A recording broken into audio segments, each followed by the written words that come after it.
পূর্ব ত্রিপুরা আসনে ভোট গ্রহণ পর্ব প্রহসন নয়, তবে প্রচুর হামলার অভিযোগ উঠেছে ইন্ডিয়া জোটের নেতৃত্বদের। সাংবাদিক বৈঠকে রাষ্ট্রবাদের সংজ্ঞা রাজীব ভট্টাচার্যর কাছে জানতে চাইলেন জিতেন্দ্র চৌধুরী।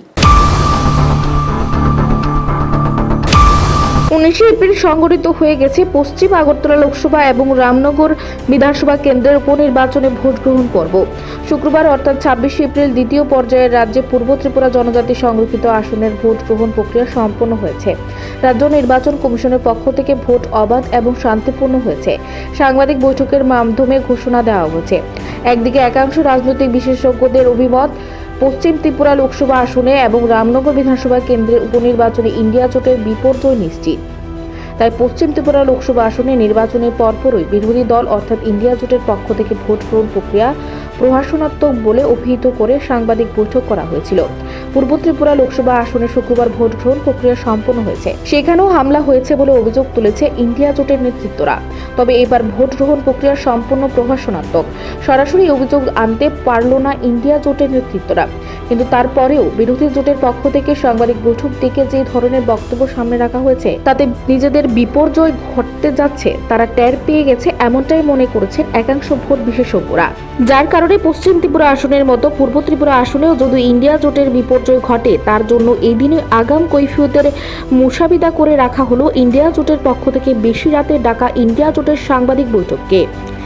এই দিনও ইন্ডিয়া জোটের পক্ষ থেকে পূর্ব ত্রিপুরা লোকসভা আসনের ব্যাপক কারচুপি এবং ভোটের লুটের মতো কার্যকলাপ সংঘটিত হয়েছে বলে অভিযোগ তুলে জোটের অন্যতম নেতৃত্ব সিপিআইএম এর রাজ্য সম্পাদক জিতেন্দ্র চৌধুরী।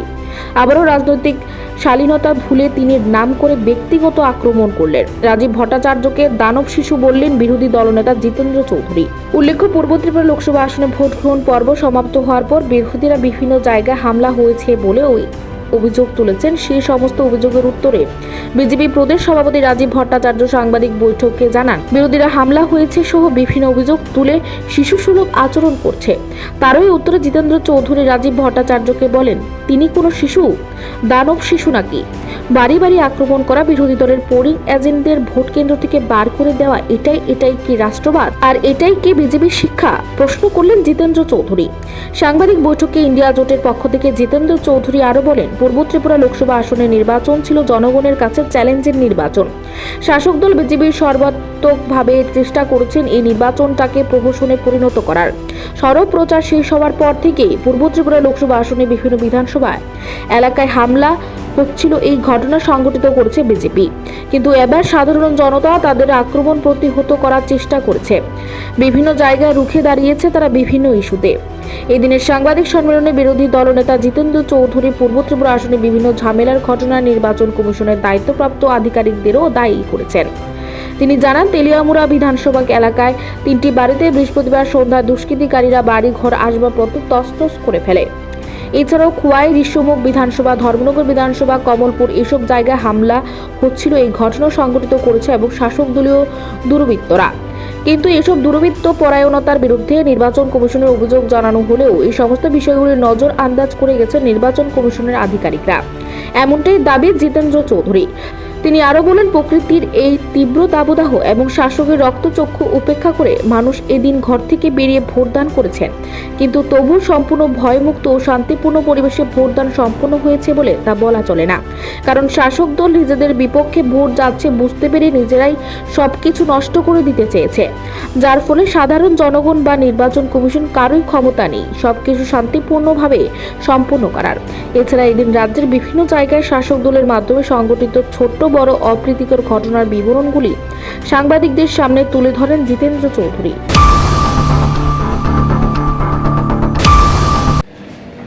যেটা আমরা বলতে চাই, আজকের নির্বাচনটা ছিল একটা অত্যন্ত জনগণের কাছে একটা চ্যালেঞ্জের নির্বাচন। একটা চ্যালেঞ্জ তো ছিলই, এবারে নির্বাচন দেশের সংবিধান এবং গণতন্ত্র রক্ষা। তো এই পরিস্থিতিতে গত 19 তারিখে প্রথম পর্বের যে ভোট হয়েছে এখানে পশ্চিম ত্রিপুরা লোকসভা আসনে,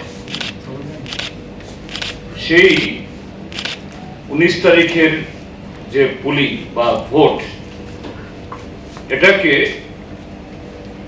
শাসক দল এবং নির্বাচন কমিশনের যিনি দায়িত্বপ্রাপ্ত এই লোকসভা কেন্দ্রে তার নির্লিপ্ততায় বা দুর্বলতার কারণে এটা ত্রিপুরার জনগণের সামনে এবং এই পূর্ব ত্রিপুরা লোকসভা আসনে ভোটারদের কাছে একটা চ্যালেঞ্জ ছিল, আজকের এই ভোট তারা দিতে পারবেন কি। তো এখন সমস্ত হিসাব নিকাশ তো কারো পক্ষে দেওয়া সম্ভব না, হার জিতের হিসাব নিকাশ এটা পরে হবে, এটা আমরা বলছি না, কিন্তু এই চ্যালেঞ্জ রক্ষায় ত্রিপুরা রাজ্যের নির্বাচক মন্ডলী, পূর্ব ত্রিপুরার জনগণ অন্তত প্রথম দফায় তারা সফল হয়েছিল কথা বল। শাসক দলের সর্বাত্মক চেষ্টা ছিল যে এই পূর্ব ত্রিপুরার নির্বাচনটাকেও আর একটা প্রহসনে পরিণত করার জন্য, তার জন্য 24 তারিখ সড়ক প্রচার শেষ হওয়ার পর থেকেই রাজ্যের সর্বত্র শাসক দলের ক্যাডাররা সেখানে হুমকি দেওয়া, একটা ভয়ের একটা পরিবেশ তৈরি করা তার চেষ্টা চালিয়েছিল সবকটা 30টা নির্বাচনী বিধানসভা কেন্দ্রে। এবং তার মধ্যে তেলিয়ামুড়া বিধানসভা কেন্দ্রের কৃষ্ণপুর এলাকাতে গতকাল সন্ধ্যাতে 3টে বাড়ি তছনছ করেছে। খোয়াই শহরে এই মোহনপুর থেকে, এখান থেকে মোহনপুরের নেতা তিনি আগের দিন রাত্রিবেলাতেই, গতকাল রাত্রিবেলাতেই গাড়ি বোঝাই করে পাঠিয়েছিলেন বাড়ি বাড়ি গিয়ে ধমকানোর জন্য। তারপর ঋষঙ্গ বিধানসভা কেন্দ্রে, ধর্মনগর বিধানসভা কেন্দ্রে, কমলপুরের দুটো বিধানসভা কেন্দ্রে, এসব জায়গাতে অন্যান্য মহকুমা বা অন্যান্য বিধানসভা কেন্দ্রের চাইতে খুব বেশি মাত্রায় এই হুমকি পরিবেশকে একদম ভয়াত্মক পরিস্থিতির চেষ্টা ছিল। সবকিছুকে ডিফাই করে আজকে আরেক দিক থেকে হলো যে এই রুদ্রতাপ এবছর অস্বাভাবিক। বিগত কয়েক দশকের মধ্যে শাসক দলের সমস্ত ষড়যন্ত্র আর প্রাকৃতিক অর্থাৎ এই রুদ্রতাপ দুটোকে উপেক্ষা করে মানুষ আজকে নেমেছে। সেই জায়গায় আমরা বলবো না যে একদম ফ্রি অ্যান্ড ফেয়ার ইলেকশন হয়েছে, এই কথা বলার সুযোগ নেই। কেননা একটা রাজ্যে শাসক দলেই যখন সমস্ত কিছু নষ্ট করা, স্পয়েল করার উদ্যোগ নেয়, তখন জনগণের পক্ষে এবং কমিশনের পক্ষেও সবটা করা সম্ভব হয়ে ওঠে না। সেই জায়গায় যে বহু জায়গাতেই ভোটারদের আজকে বাধা দেওয়ার চেষ্টা হয়েছে, বিরোধী দলের এমনকি নির্দলদের তাদের পোলিং এজেন্টকে আটকানোর চেষ্টা হয়েছে। অনেক জায়গাতে পোলিং এজেন্ট প্রবেশ করেছে, ভেতর থেকেও টেনে হিসড়ে বের করা হয়েছে, কয়েকজনকে আহত করা হয়েছে। একজন এই ভোট দিতে আসা বাম সমর্থক, তাকে সাবরুমের একটা মধুবাড়ি নামক একটা জায়গাতে ছুরিকাঘাত করা হয়েছে।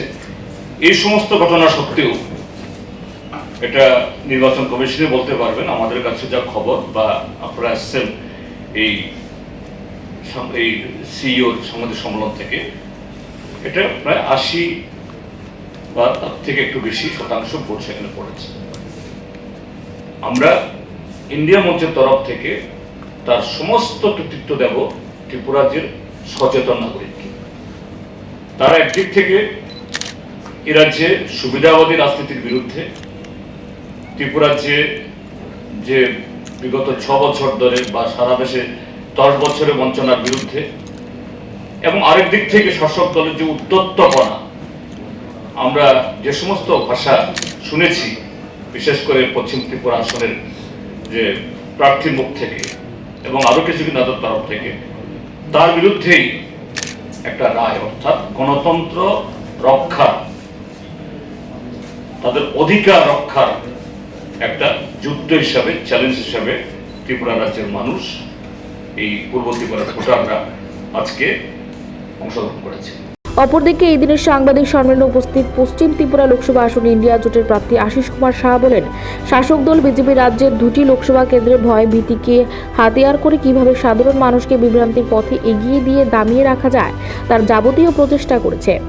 এছাড়াও নির্বাচনের কাছে নিযুক্ত আধিকারিকদের নির্বাচনী কাজে হস্তক্ষেপ করেছে বিজেপির একাধিক নেতৃত্ব, এমনটাই অভিযোগ তোলেন তিনি বলেন, পশ্চিম ত্রিপুরা আসনের নির্বাচনে বিভিন্ন ধরনের ভয়ভীতি প্রদর্শন, প্রিসাইডিং অফিসারকে মারধর করা, প্রভাবিত করার চেষ্টা করা ইত্যাদি অভিযোগ জানিয়ে নির্বাচন কমিশনের কাছে ইতিমধ্যে দ্বারস্থ হয়েছে ইন্ডিয়া জোটের নেতৃত্বরা, কিন্তু এখনো পর্যন্ত কোনো সদুত্তর মেলেনি।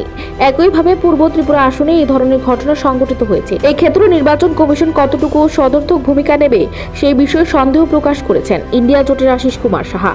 এদিন ইন্ডিয়া ব্লকের তরফে আয়োজিত এই সাংবাদিক সম্মেলনে অন্যান্যদের মধ্যে উপস্থিত ছিলেন পশ্চিম ত্রিপুরা লোকসভা আসনে ইন্ডিয়া জোটের প্রার্থী আশিস কুমার সাহা ও বাম নেতৃত্ব নারায়ণ কর।